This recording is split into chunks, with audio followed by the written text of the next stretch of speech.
Well, we've got 3 or 4 guys that we can work back and forth to that between George, Landon.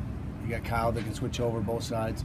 Mosier right now is really has done a nice job athletically. Kind of reminds me a little bit of where Landon was last year. So he's doing a nice job. So we definitely have some options there. Cole, who has meant so much for some. Yeah, I mean, obviously the guys are, we all feel just bad for Cole. I mean, at the end of the day, that guy gave a lot to this program. I mean, he brought it every day. He battled through injuries. He persevered. He's first class on and off the field. Based on if we rotate, who starts, we've got options. You've got, Landon or Kyle that could start at left. You got Kyle or George that could start at right. You got Mason Wolf as a 4th option. You got Mosier Watkins, who's really working his way in. I like what I see out of him right now.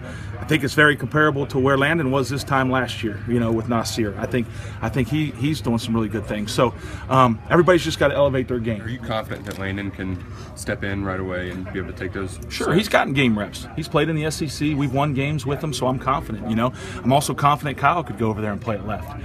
Heck, Nick Haynes, as a redshirt freshman down in Florida, got us through a series where we scored a touchdown at left tackle. I mean, so he's a little, lighter right now, but I'm confident he could go in there and match up athletically with anybody he'd have to go against. So, we have some options. We just have to, work some different scenarios now. That experience go down on the field of my true freshman year is invaluable.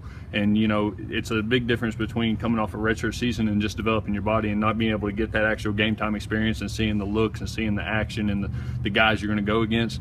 Being able to actually see that, it sort of prepares me more. It gets that shell shock out of my system, so that I can go out there and really focus on just executing offense. That's really rough, and especially with such a big part of our offense. Cole's been here for 5 years, and or this is his 5th year, and having somebody go down on the on your team period is hard. But especially someone that took me under his wing and taught me everything he knows, and sort of kept me as a little brother there as we were competing for everything. That's really hard to see.